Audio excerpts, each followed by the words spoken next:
ilmu ma'ani Al-Quran. Hai, saya Soima, mahasiswi IAT di Universitas Ibnu Khaldun, Bogor.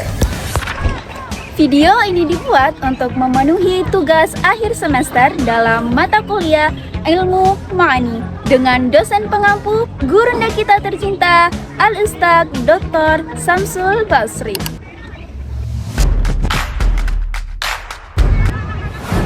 Assalamualaikum warahmatullahi wabarakatuh. Alhamdulillahirabbil alamin. Assalatu wassalamu ala asyrafil anbiya'i wal mursalin Sayyidina Muhammad wa ala alihi wa sahbihi ajma'in. Amma ba'd. Mengapa surat An-Nur ayat 43?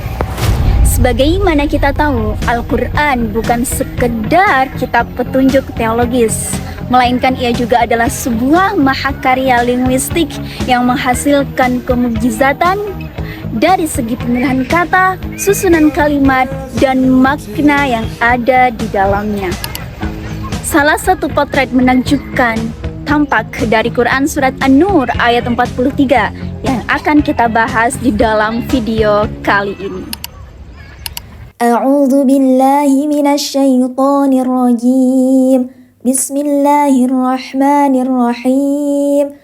Alam tara anna Allah yusji sahaban thumma yu'allifu bainahu thumma yaj'aluhu rukama fataral wadaqa yakhruju min khilalihi wa yunazzilu minas samaa'i min jibalin fiha min baradin fayusibu bihi man yasha'u wa yasrifuhu amman yasha' yakadu sana barqihi yadhhabu bil absar.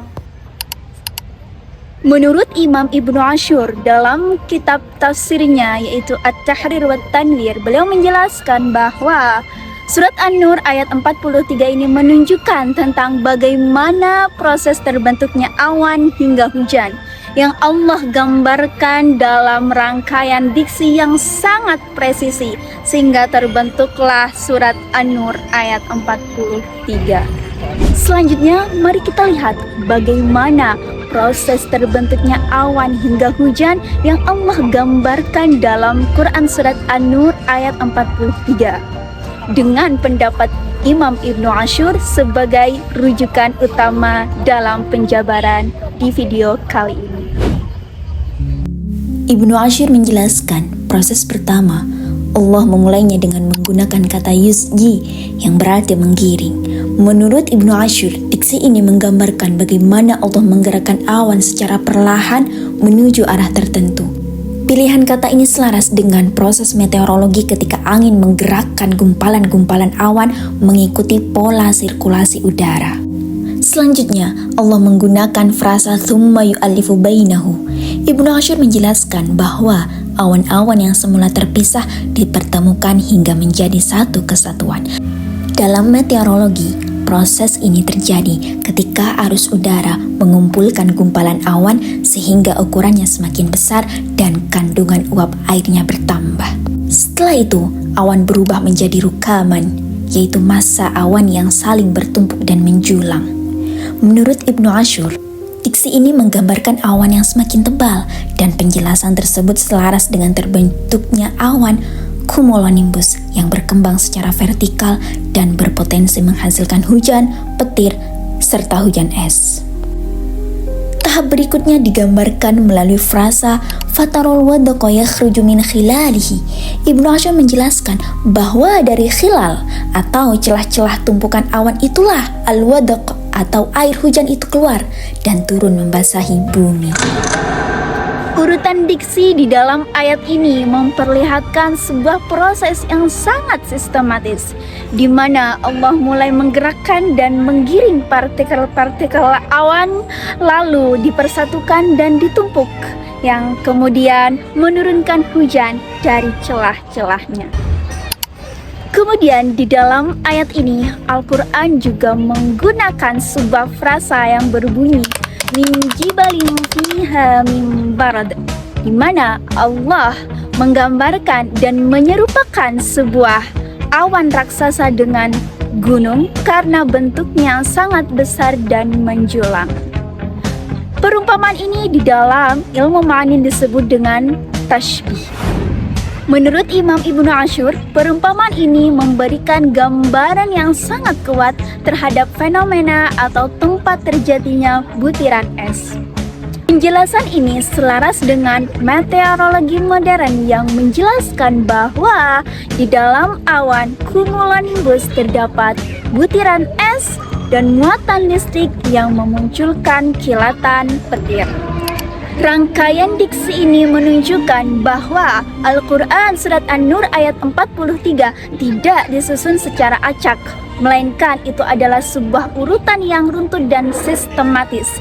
Ayat ini menggambarkan sebuah proses awan yang digiringkan, kemudian dipersatukan dan ditumpuk, dan di celahnya turunlah hujan yang kemudian membentuk sebuah butiran es hingga memunculkan kilatan petir.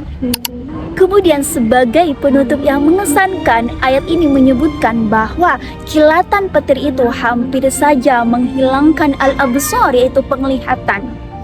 Dalam kalimat al-absar, Imam Ibnu Ashur, beliau membandingkan kalimat al-absar di Quran Surat An-Nur ayat 43 dengan Quran Surat Al-Baqarah ayat 20 yang berbunyi Ikadul barqu yakhtafu absarohum. Kata al-absar di Surat Al-Baqarah menggunakan dhamir hum. Ini menunjukkan bahwasannya ayat ini ditujukan secara khusus kepada kaum musyrik. Sebaliknya, di dalam Quran Surat An-Nur ayat 43 menggunakan kata yang lebih umum, yaitu al-absar, karena pembahasan di dalam ayat ini merupakan pembahasan mengenai fenomena alam yang berlaku secara universal, di mana sebuah kilatan petir itu bisa menyilaukan siapapun yang menyaksikannya. Ketelitian pemilihan diksi ini kembali menunjukkan presisi bahasa dalam Al-Quran dalam menyesuaikan sebuah ungkapan dengan konteksnya. Dan terakhir, bagi kita sebagai manusia modern, analisis Imam Ibnu Ashur mewariskan dua pelajaran utama.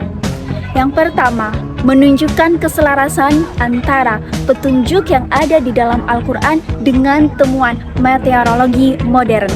Yang kedua, mengajarkan kita untuk melihat sebuah fenomena secara proporsional, mampu membedakan mana yang bersifat universal dan mana yang bersifat kasuistik.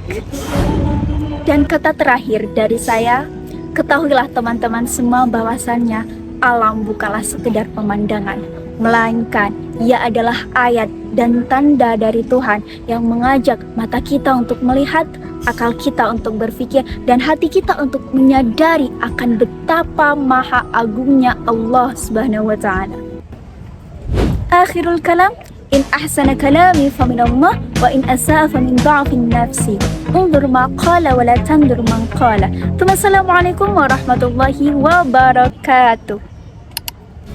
Thank you for watching. Hope you like the video. Bye bye.